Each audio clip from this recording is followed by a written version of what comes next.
أعوذ بالله من الشيطان الرجيم. بسم الله الرحمن الرحيم. ألف لام ميم. غلبت الروم في أدنى الأرض وهم من بعد غلبهم سيغلبون في بضع سنين. لله الأمر من قبل ومن بعد ويومئذ يفرح المؤمنون بنصر الله ينصر من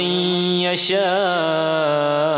وهو العزيز الرحيم. وعد الله لا يخلف الله وعده ولكن أكثر الناس لا يعلمون ظاهرا من الحياة الدنيا وهم عن الآخرة هم غافلون. أولم يتفكروا في أنفسهم ما خلق الله السماوات والأرض وما بينهما إلا بالحق وأجل مسمى وإن كثيرا من الناس بلقاء ربهم لكافرون. أولم يسيروا في الأرض فينظروا كيف كان عاقبة الذين من قبلهم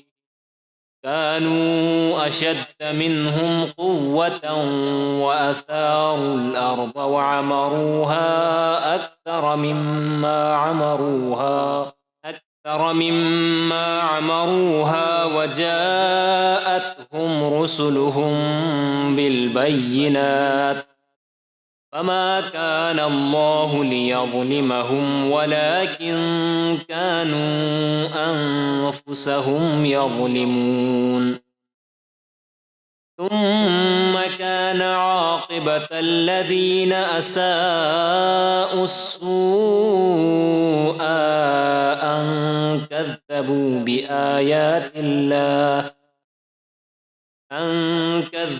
بآيات الله وكانوا بها يستهزئون. الله يبدأ الخلق ثم يعيده ثم إليه ترجعون.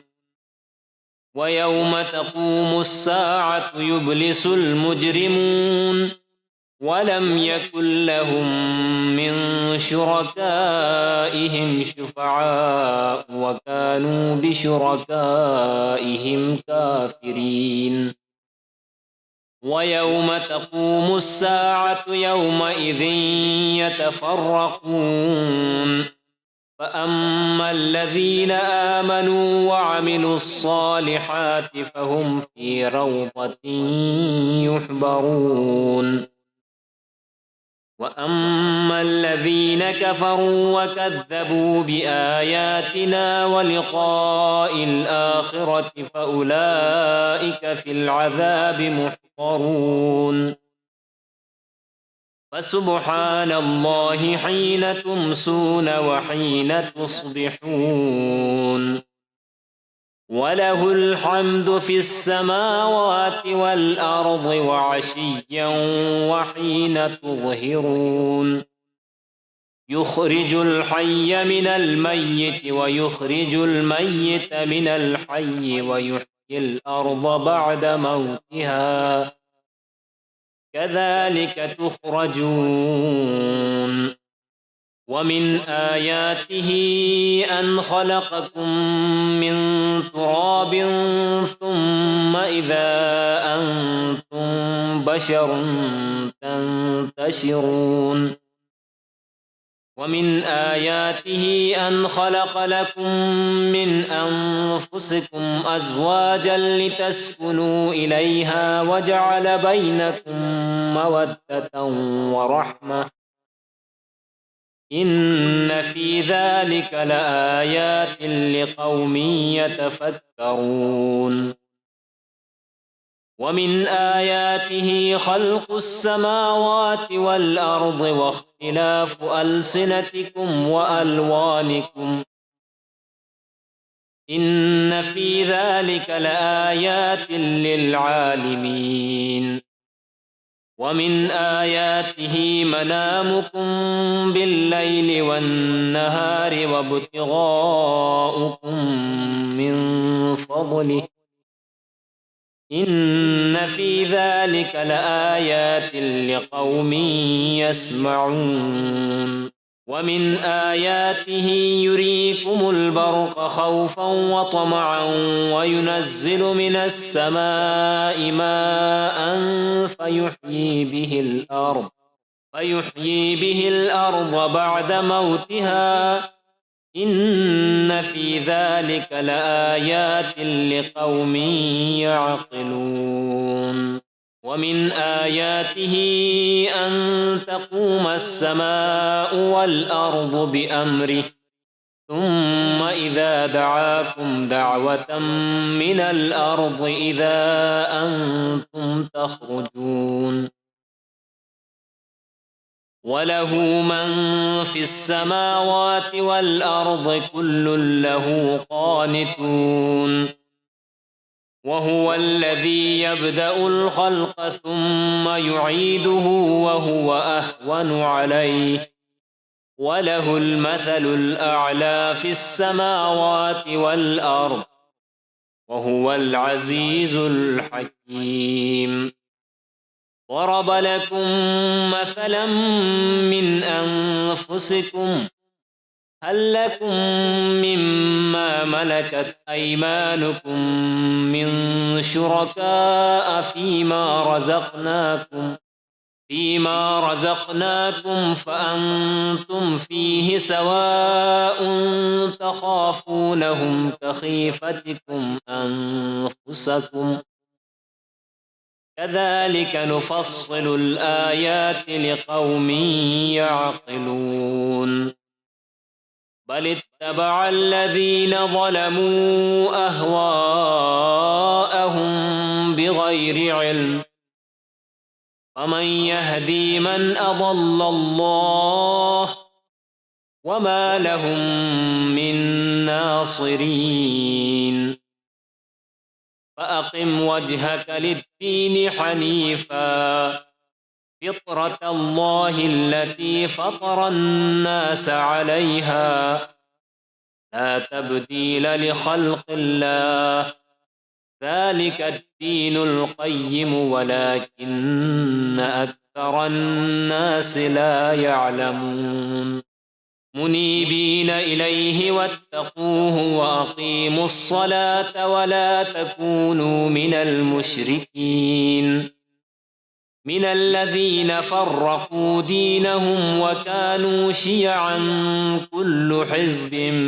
بما لديهم فرحون وإذا مس الناس ضر دعوا ربهم منيبين إليه ثم إذا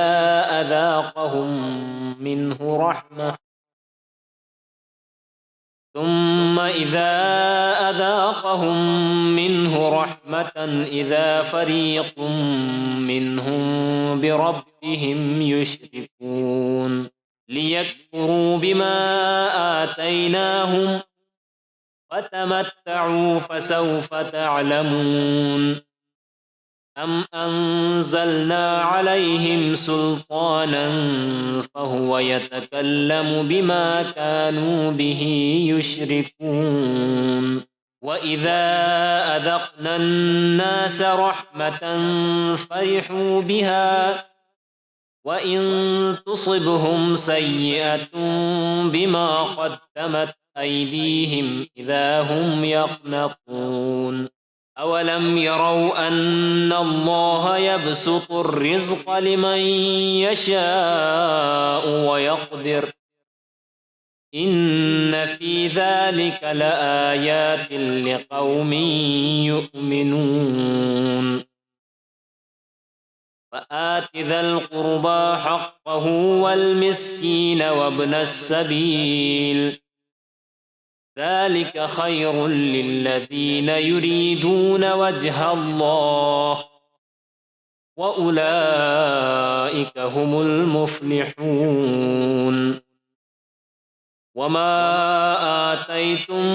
من ربا ليربو في أموال الناس فلا يربو عند الله وما آتيتم من زكاة تريدون وجه الله فأولئك هم المضعفون الله الذي خلقكم ثم رزقكم ثم يميتكم ثم يحييكم هل من شركائكم من يفعل من ذلكم من شيء سبحانه وتعالى عما يشركون ظهر الفساد في البر والبحر بما كسبت أيدي الناس ليذيقهم بعض الذي عملوا لعلهم يرجعون قل سيروا في الأرض فانظروا كيف كان عاقبة الذين من قبل كان أكثرهم مشركين فأقم وجهك للدين القيم من قبل أن يأتي يوم لا مرد له من الله يومئذ يصدعون من كفر فعليه كفره ومن عمل صالحا فلأنفسهم يمهدون ليجزي الذين آمنوا وعملوا الصالحات من فضله إنه لا يحب الكافرين ومن آياته أن يرسل الرياح مبشرات وليذيقكم من رحمته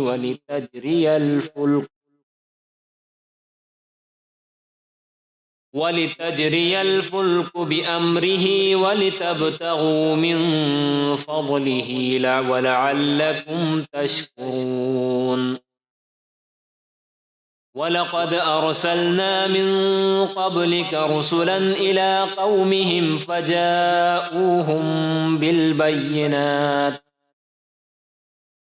فجاءوهم بالبينات فانتقمنا من الذين أجرموا وكان حقا علينا نصر المؤمنين الله الذي يرسل الرياح فتثير سحابا فيبسطه في السماء كيف يشاء ويجعله كسفا فترى الودق يخرج من خلاله فإذا أصاب به من يشاء من عباده إذا هم يستبشرون وإن كانوا من قبل أن ينزل عليهم من قبله لمبلسين انظر إلى آثار رحمة الله كيف يحيي الأرض بعد موتها إن ذلك لمحيي الموتى وهو على كل شيء قدير ولئن أرسلنا ريحا فرأوه مصفرا لظلوا من بعده يكفرون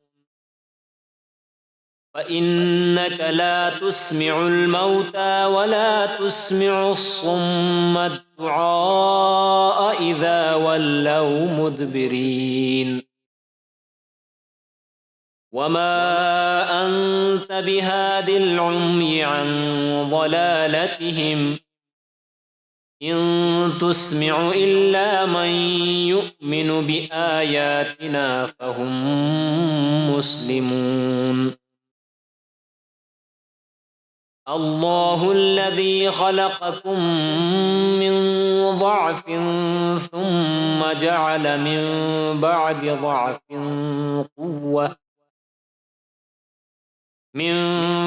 ضعف